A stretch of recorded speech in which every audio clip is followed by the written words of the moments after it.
Písal sa rok 676 a Konštantínopol náhle uzavrel všetky svoje brány. Po súši vyrazili jazdci a more zaplavili pátracie posádky. Cisár Konštantín IV. Vyslal svojich mužov všetkými smermi a útek jedného väzňa z nenazdajky ochromil život obyčajných mešťanov. Strážcovia zaplatili za jeho zmiznutie životom a ďalší podozriví skončili na mučidlách. Muž, kvôli ktorému bolo celé mesto na nohách, len pred pár hodinami prešiel bránou v Blachernaj a v dave ľudí nevzbudil najmenšiu pozornosť. Odevom sa nelíšil od bežného Byzantínca. Hovoril plynulo po grécky a dobre poznal miestne spôsoby. Svoj pravý, slovanský pôvod ukrýval úspešne a keď sa k cisárovi dostala správa o jeho úniku, dávno bol za hradbami. Konštantínovo pátranie pokračovalo ešte 40 dní, no cisár bez meškania poslal jednu rýchlu loď do Solúna s jasnou správou. Treba posilniť obranu mesta. Utečenec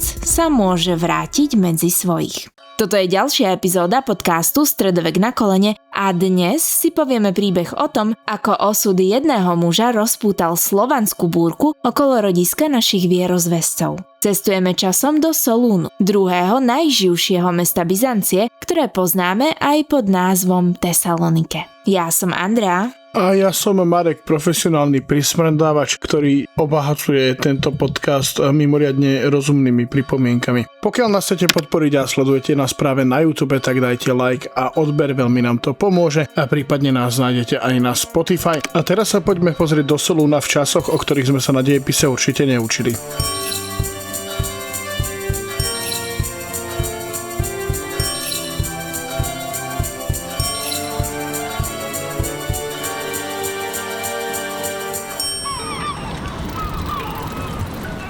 Solún bol obrátený tvárou k moru, no po stáročia sa jeho brány otvárali obchodníkom zo všetkých kútov kontinentu. Kedysi dávno, skôr než po zemi údajne kráčali Kristove nohy, založil mesto Kassandros, jeden z vojvodcov Alexandra Veľkého. Pomenoval ho po svojej žene, gréckej princeznej a nevlastnej Alexandrovej sestre. Tesalonike ležalo na mieste, kde viedla jedna z hlavných obchodných ciest starovekého sveta. Tiahla sa od Dunaja zo strednej Európy cez údolia Moravy a Vardaru k moru, teda po trase dnešnej železnice z Belehradu do Solúnu. Starí Rimania však vybudovali aj vojenskú cestu zvanú Via Egnatia, ktorá mala udržať pozemné spojenie Jadranu s Konštantínopolom a tak sa mesto stalo kozmopolitným úzlom na mnohých tepnách vtedajšej doby. V neskorších časoch jeden miestny autor ulice Solúnu opísal ako neustále plné zástupov občanov i neznámych, početných ako piesok na morskom brehu. Mesto sa dvíhalo od mora po svahu a jeho domy, chrámy i staré rímske stavby zvierali mohutné hradby. Domáci verili, že nad ich cimburím pomyselne držal ochrannú ruku svätý Demetrios, patrón a spoluobčan, ktorý neraz odvrátil epidémie, zemetrasenia či obliehania. To ešte ako keď bol nažive, alebo? Do jeho baziliky prichádzali ľudia prosiť o pomoc a počúvať príbehy plné zázrakov, no Solún nežil z tohto starodávneho turizmu. To chceš povedať, že nemali ani jedinú relikviu? Popravde neviem, či mali relikviu, ale asi museli mať, bolo to významné byzantské mesto.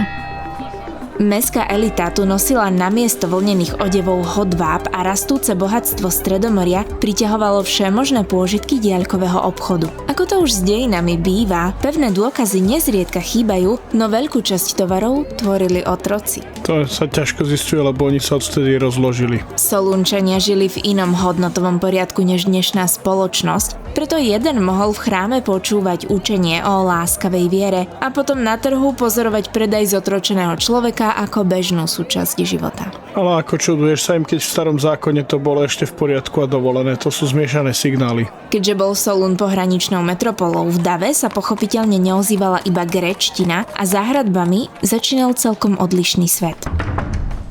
Mesto a susedný poloostrov Chalkidiky sa stali gréckou enklávou, ktorú zo všetkých strán okrem mora obklopovalo prevažne slovanské obyvateľstvo. Hranice však nemusia byť vždy prekážkou a občas utvoria skôr pásma vzájomného živého kontaktu dvoch rôznych kultúr. Tou dobou sa Slovania pohybovali medzi Byzantíncami vo vnútri hradieb s istotou ľudí, ktorí mesto navštívili už mnohokrát. Chodili sem obchodovať, vyjednávať, vykupovať zajatcov a riešiť riešiť spory. Roky susedstva sa niesli v pokojnom duchu a z opakovaných stretnutí mohli vyrásť osobné známosti, ba dokonca priateľstva. A boli títo Slovania okolo Solúna iní ako tí, čo kradli tie kone, alebo aj títo kradli kone? Všetci Slovania kradli kone. Aha, takže išli do Solúna s jedným koňom a vracali sa s dvoma. Keď sa však Slovania objavili na scéne prvý raz, vyvolali veľký strach. Že všetkým pokradnú kone. Nevíme nic o jejich jazyce, historii nebo o jejich vzhledu. Předpokládáme ovšem toto. Zastávají ty hodnoty, které my vůbec nezastáváme. A taky mi řekli, že jste prej chcípáci. Od mešťanov sa líšili jazykom, náboženstvom, svetlými vlasmi, odevom, možno aj výškou, materiálnou kultúrou a tým, že u nich nebolo možné rozpoznať nejakú jednotnú politickú autoritu.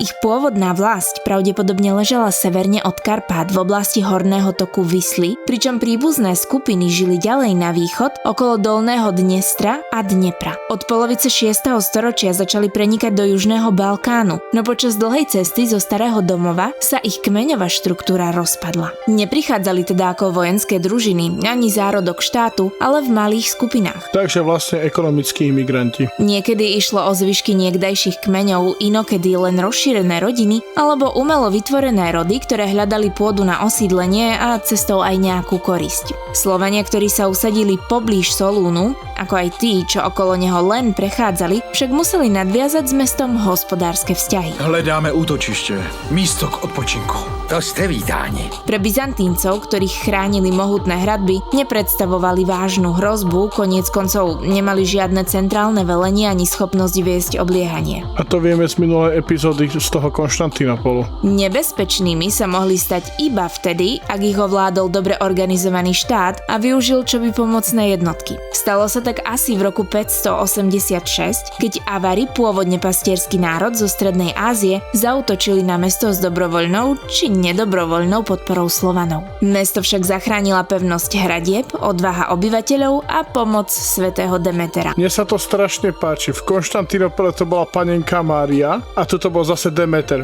Myslíš, že oni sa potom rozprávali, vieš, že panenka Mária, no tak ja som zase v Konštantínopole mal fúšku. Ani mi nehovor, zase Slovania, Avari u nás v Solúne tiež. No to je jak mor. Avári sa zakrátko odobrali usadiť na územie dnešného Maďarska a vzťahy medzi mestom a jeho susedmi sa vrátili do zvyčajných koľají.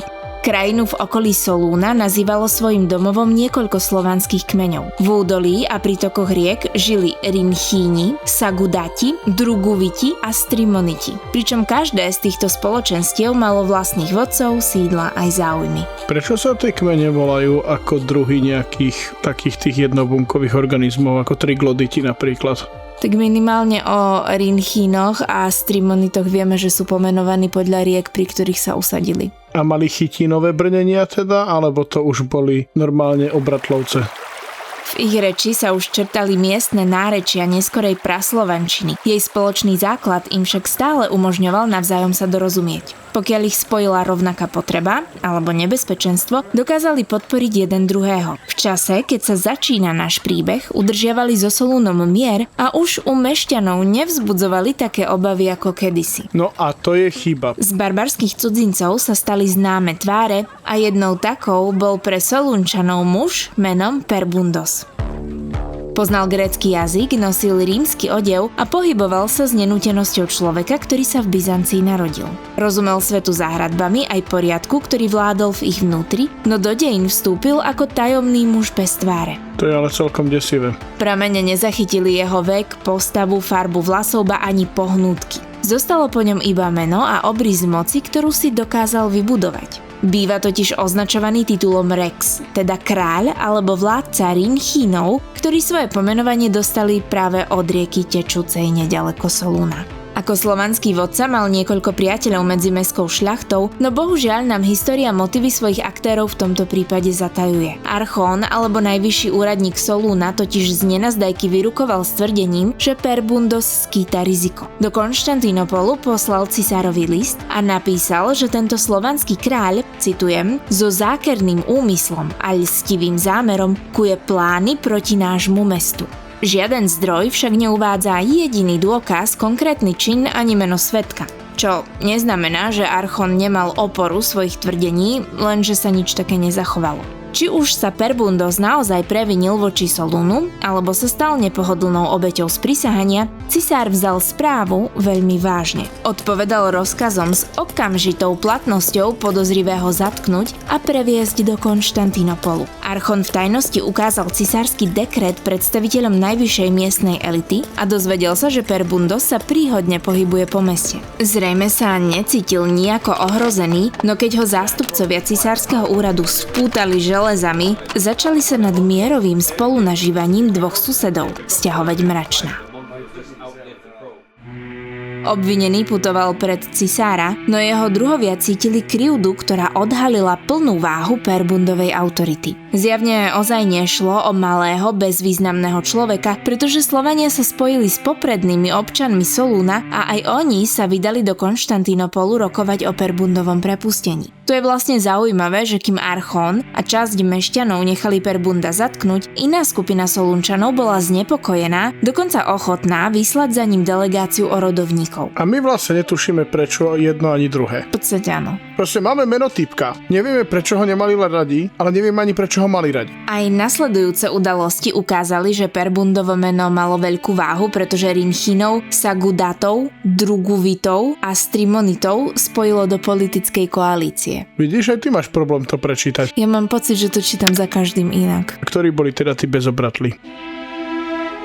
Diplomatická výprava v Konštantínopole zastihla jeho cisársku zbožnosť zaujatú vyzbrojovaním kampane proti Arabom. Ríša totiž viedla vyčerpávajúcu vojnu s Umajovským kalifátom, ktorého vojsko sa podľa tradičnej interpretácie celé 4 roky vracalo každú jar k mestu. Niektoré pramene tvrdia, že až 7 rokov. Arabi počas leta viedli útoky a zimy trávili v približne 125 km vzdialenom Kiziku.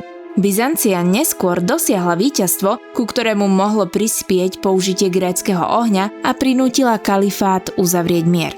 Malý fun fact, grécky oheň bol hodľavá kvapalina, ktorá sa vystrekovala z kovového sifónu a bolo ťažké ju účinne uhasiť. Presné zloženie sa nezachovalo, ale väčšina historikov predpokladá základ z ropy alebo nafty, pravdepodobne zahustený živicou a doplnený ďalšími látkami. Účinnosť nespočívala iba v tej receptúre, ale dôležitý bol celý systém. Čerpadlo alebo tlakové zariadenie, sifón aj vycvičená posádka. Dobové pramene odporúčali hasiť grécky oheň pieskom, octom alebo nasiaknutými kožami. Byzancia však logicky zloženie chránila ako vojenské tajomstvo, preto ho dodnes nepoznáme s istotou. Takže bol to vlastne taký stredoveký napalm. Rád by som tu inak podotkol, že toto je jedna z tých vecí, ktorá priamo je protichodná s takým tým mýtom o temnom stredoveku, lebo grécky oheň je vlastne strašne zaujímavé vedecko-technické riešenie. A tie pramene naznačujú, že grécky oheň bol vynajdený už Rimanmi, ale určite ho zdokonalili. Rimania vynašli aj betón, hej, aj čo nevynašli Rimania. Trebušet bol vynajdený v 12. storočí, to je stredoveký vynález a tiež myslím, že pálenie alkoholu, akože tvrdého alkoholu. Taktiež také tie kolorámy v knihách, vieš, kde sú rôzne divné polonahé postavy miesto písmenok. A monogamiu spopularizovali. Taktiež heterosexuálny sex vlastne sa spopularizoval až v stredoveku. A veľmi progresívnu koalíciu cirkvi s prostitútkami. O tom si niekedy povieme. Som si istý, že už minimálne 3-krát sme to niekde naznačovali. V dobe, keď spoločenstvo Solúnčanov a Slovanov dorazilo do mesta, bol však cisár stále dosť zanepráznený arabskou hrozbou a preto sa nemienil zaoberať akýmsi kráľom Rinchinov. Dosť možno preto, že to nevedel ani vysloviť. Na druhej strane, hoci samotné vyslanie poslov na cisársky dvor sa považovalo za obvyklý diplomatický postup, táto výprava sotva patrila k bežnej úradnej rutine. Keď sa slovanskí vyslanci i vážení muži zo Solúna bok po boku prihovorili za Perbunda, cisár pochopil, aké tesné politické väzby sa medzi mestom a jeho susedmi vytvorili. Zároveň bolo cisárovi jasné, že ich narušenie by mohlo otvoriť dvere netušeným rizikám krehkej mierovej rovnováhy. Ja nechcem byť zlý, ale ono by to celé príde ako vymyslená kauza. Jeden typek povedal, tento Perbundos nám chce uškodiť a druhý typ si povedali nie. Ani nevieme, čo ten chlap je, ani nevieme, o čom ušlo, nevieme, o čo šlo komukoľvek okolo nich, ale z nejakého dôvodu je to tak dôležité, že to musel riešiť cisár.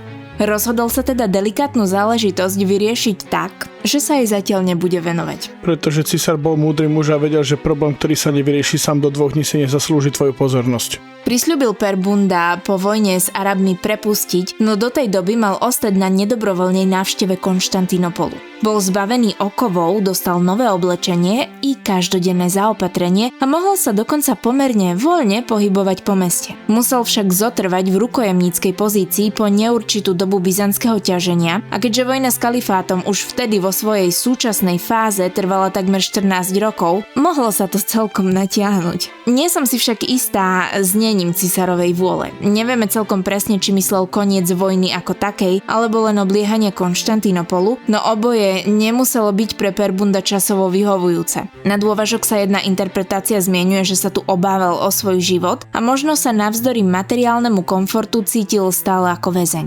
Nemusel dôverovať cisárovmu sľubu, ktorý sa zdanlivo ústretovým gestom snažil skôr na chvíľu uspokojiť Slovanov a zahasiť konflikt okolo Solúna. Vadiť mu mohla aj prudká strata postavenia, pretože moc ranostredovekého vodcu často závisela od osobnej prítomnosti, kontaktov a schopnosti konať v prospech svojich ľudí. Teraz bol zbavený moci a odkazaný na cisárovú ľubovôľu. No tak proste vládol z exílu, no. Pôvodný prameň nášho príbehu neprezrádza, ako túto bezmocnosť znášal, no popri obave zo smrti mohla byť ďalším dôvodom na útek. Pripomínam, že celé to vzniklo len preto, že jeden archon na ňo ukázal prstom a povedal, tento typek nám chce zle.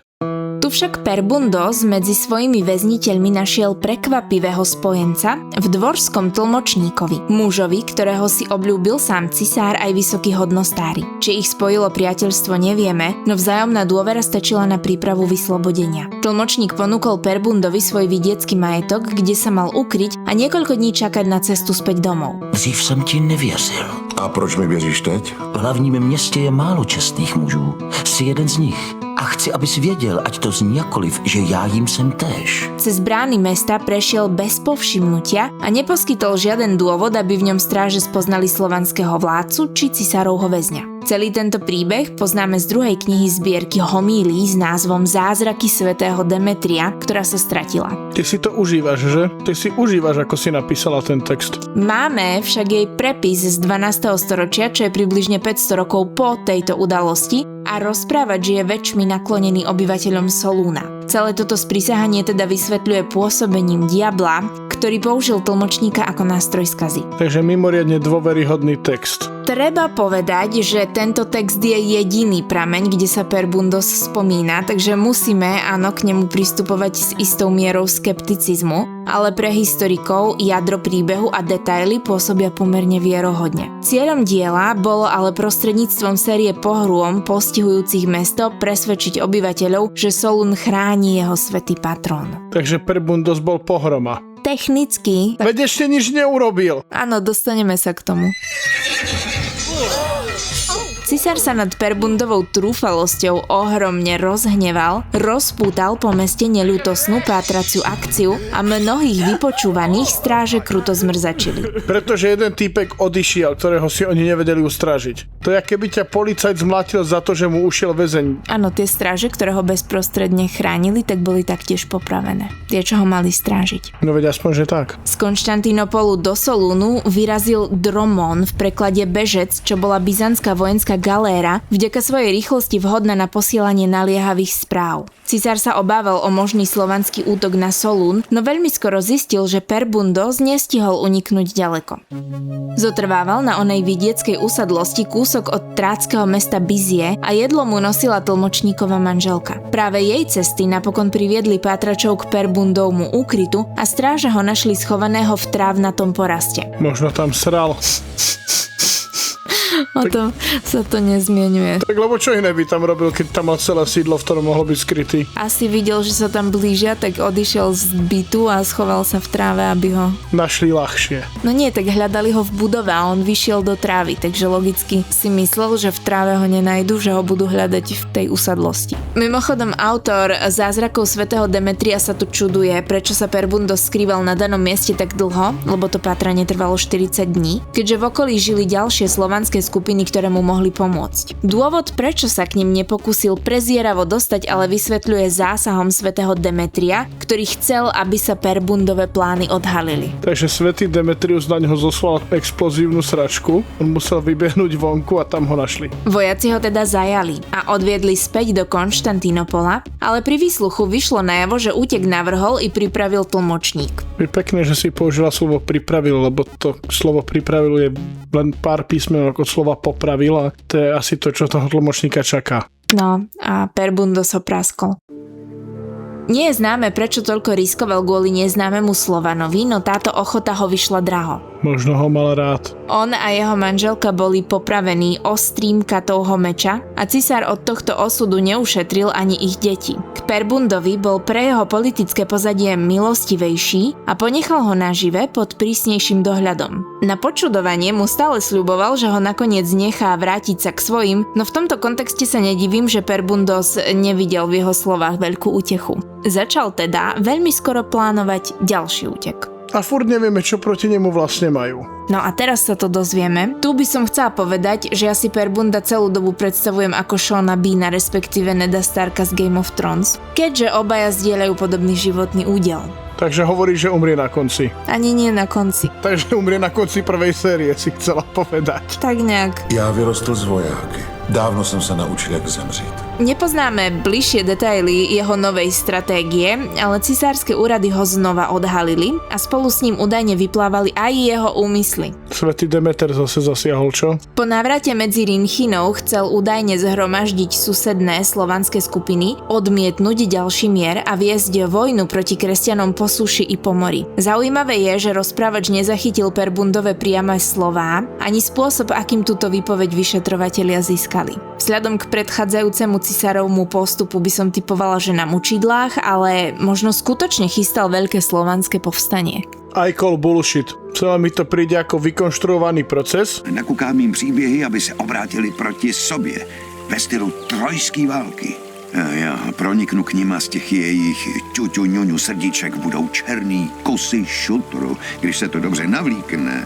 No a preto ja to tak vnímam, že on je obeť okolností ako Ned Stark. Ned Stark bol idiot, pretože vo svete, kde buď hráš hru o tróny, alebo umrieš, nehral hru o tróny. Pravdu sa už nikdy nedozvieme, pretože Perbundos dostal hrdelný trest zodpovedajúci takému vážnemu previneniu a skončil na popravisku. Protože všichni hřešíme, musíme i trpět. Tento muž se přiznal ke zločinům před zrakem bohů i lidí. Miesto, spôsob ani presný deň jeho smrti nepoznáme, ale ako ja rada hovorím, keď sa snažíš osudu utiecť, bežíš mu naproti. Veda slova nič neurobil. Cisár sa Perbunda zbavil, lebo sa bál jeho skutočnej alebo domnelej snahy zaútočiť na Solún, lenže to ešte nevedel, že jeho rozsudok spojí Rinchínov s Trimonitov a Sagudátov do vojenskej koalície. A čo Drugoviti? Drugoviti sa tam spomínajú až neskôr. Ale priamo v tej koalícii sa nikdy nevymenovávajú. Neviem prečo v tom príbehu. Nie si, vieš, trošku ako prekvapená, že si pamätám ten štvrtý názov bez obratlovcov?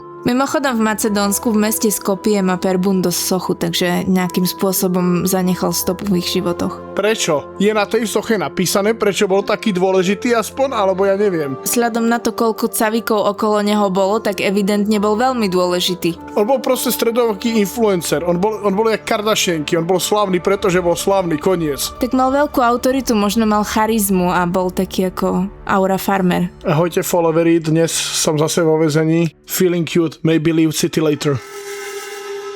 Len čo novinky z Konštantínopolu dorazili k Slovanom, začala sa pre Solún 2 roky trvajúca nočná mora. Jednotlivé frakcie si rozdelili priestor okolo hradieb, pričom Trimoniti útočili na východe a severe, zatiaľ čo si Rinchíni so Sagudátmi vzali západné pásmo. Ich plavidlá strážili pobrežie a každý deň podnikali 3 alebo 4 výpady. Hradby zostávali pevné, krajina za nimi sa však pre Solúnčanov uzavrela. Slovania obsadili niektoré kostoly stojace mimo mesta a zmenili ich na opevnené stanovištia. Číhali pri cestách aj na pobreží a ľudia, ktorí vyšli z brán, riskovali zajatie alebo smrť. Ohrození boli aj rybári, pretože útočníci sa ukrývali na člnoch pri strmých brehoch a napádali každého, kto sa pokúsil získať potravu z mora. Do mesta čoskoro vstúpil hlad. Zásoby obilia sa míňali a časť obyvateľov začala utekať k obliehateľom. Ich únik z pasce medzi hradbami sa však poľahky mohol skončiť s otročením, pretože keď dezertérov pribúdalo, Slovania ich začali predávať vzdialenejším komunitám vo vnútrozemí. Takže otrokári sa stali otrokmi, čo je zaujímavý zvrat. Tak vieš ako, to je ten grinding mindset, proste lví žerou první. Lví nezaujíma, čo si myslia ovce. Cisár, ktorého vojenské sily stále zamestnávala vojna s Arabmi, dokázal poslať iba 10 ozbrojených lodí, ktoré zároveň priviezli obilie. Námorníci však údajne obyvateľom zásoby predávali a k tomu za premrštené ceny. How bizarre, no kolormi sú priced proste. Za nepatrné množstvo potravín od hladujúcich príjmali zlaté ozdoby, lôžka, šatstvo a šperky žien.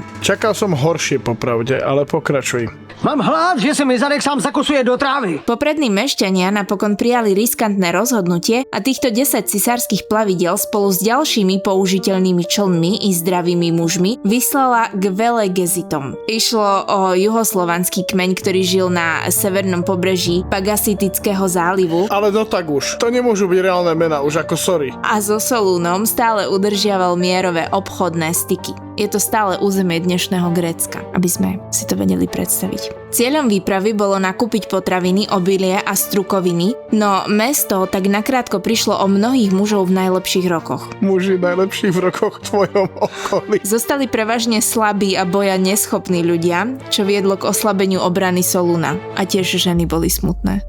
Vodcovia Drugovitov No konečne. sa zapojili do akcie. To sú takí hajzli, takže oni počkali, kým všetci tí chlapi odídu a potom... Využili situáciu a pripravili veľký útok. Zhotovili zápalné zbrane, nejaké jednoduchšie obliehacie stroje, rebríky i vrhače kameňov a 25. júla, pravdepodobne roku 677, zaútočili. Rinchini, Sagudati a ďalšie slovanské skupiny nezostali pred svojimi bratmi v hanbe a obklúčili mesto. Strimoniti sa však napokon k útoku nepripojili. Dostali sa približne 3 rímske míle od Solúnu, čo je asi len 4 alebo 5 kilometrov, no potom sa obrátili späť. Tu presne vidno, jakí sú do prdele nejednotní a že už mi je jasné, na čo potrebovali toho Perbundosa. Autor zázrakov svätého Demetria ich ústup samozrejme pripísal zásahu onoho patróna, ozajstný dôvod nepoznáme. Poznáme, boli to blbci, ktorí sa nevedeli dohodnúť a už im to nemal kto povedať, pretože Perbundos bol mŕtvy. Lukostrelci, oštepári a prakovníci medzičasom zasypávali obrancov strelami, zatiaľ čo ďalší muži zapálili jednu z menších brán. Jej drevená výplň zhorela, železné spoje však vydržali a útočníci napokon ustúpili. Určite sa to mohol Demetrius, že?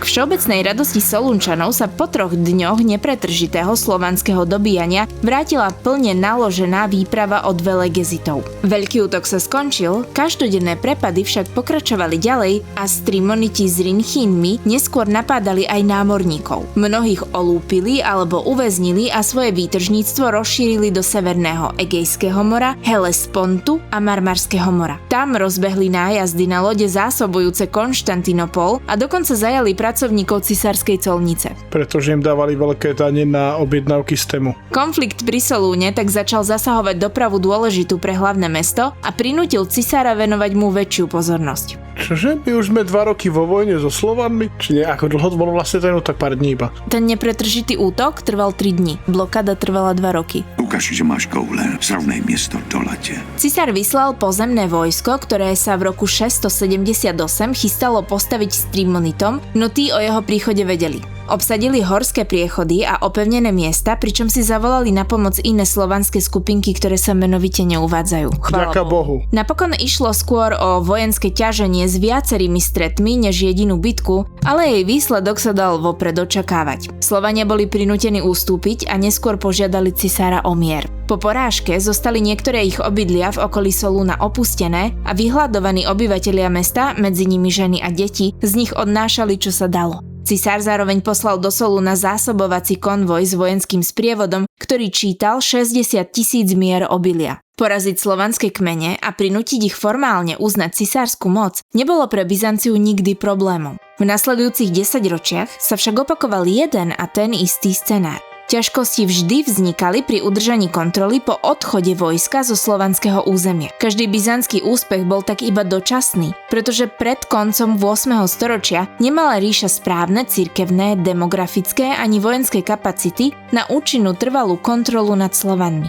V balkánskom vnútrozemí nebolo lojálne obyvateľstvo, o ktoré by sa mohla oprieť. Miesta ako Solún zatiaľ pripomínali ostrovčeky byzantského vplyvu, obklopené cudzími kultúrami. Byzancia však časom vytvorila systém vlastných vojensko-správnych provincií, ktoré sa nazývali témy. Jej správcami i veliteľmi boli muži zastávajúci úrad tzv. Stratégosa a tam, kde Byzancia takto zapustila korene, nebola už len armádou prechádzajúcou krajinou. Mala miestnych veliteľov, posádky a mechanizmy, pomocou ktorých vedela vyberať dávky či povolávať mužov do služby. Vidíš, bez Slovanov by nebola ten vývoj technologický a hierarchický. Slovanské spoločenstvá do tohto systému vstupovali rozličnými spôsobmi. Ich vodcov byzantské pramene označovali pružným slovom archón, teda vládca. To však mohlo znamenať miestneho vodcu, cisárskeho úradníka aj zástupcu určitej komunity. Nič nám to nehovorí o tom, nakoľko bol taký človek nezávislý od Byzancie. Dnes by sme povedali funkcionár. Niektoré slovanské kmene si uchovávali úplnú autonómiu, iné sa však začleňovali do tém a podliehali rozkazom stratégosa. Podobne ako u iných národov, ktoré nemali centrálne riadenie, ani tu nebolo možné dosiahnuť začlenenie jedným víťazstvom. Byzancia získala kontrolu pomaly a postupne prostredníctvom titulov i vojenskej služby, ale taktiež náboženstva. Krst sám o sebe neprinášal cisárovi okamžitú poslušnosť, vytváral však puto, ktoré dokázalo pretrvať, aj keď jeho vojaci odišli. Solún v tomto smere zostával predĺženou rukou byzantskej cirkvi, ktorá neskôr vďaka blízkosti so slovanskou kultúrou križovala aj čelá našich priamych predkov. To je však už celkom iný príbeh. Aké nám z toho plynie ponaučenie? Keď slúbiš týpkovi, že ho pustíš, tak ho sakra pusti, lebo ťa napadnú všetci jeho súkmeňovci a trigloditi. Preventívne riešenie býva z času na čas katastrofa s náskokom, alebo inak povedané, aj dobre mienená preventívna poprava sa môže skončiť dvojročným obliehaním. Preventívna poprava je tak úžasné slovné spojenie. My vám ďakujeme za počúvanie, nalaďte si nás aj na budúce, nájdete nás na Instagrame a Spotify. Neváhajte nás podporiť sledovaním, aby vám žiadna ďalšia epizóda neunikla a pokiaľ počúvate na YouTube, dajte nám odber a my sa budeme tešiť do ďalšej epizódy.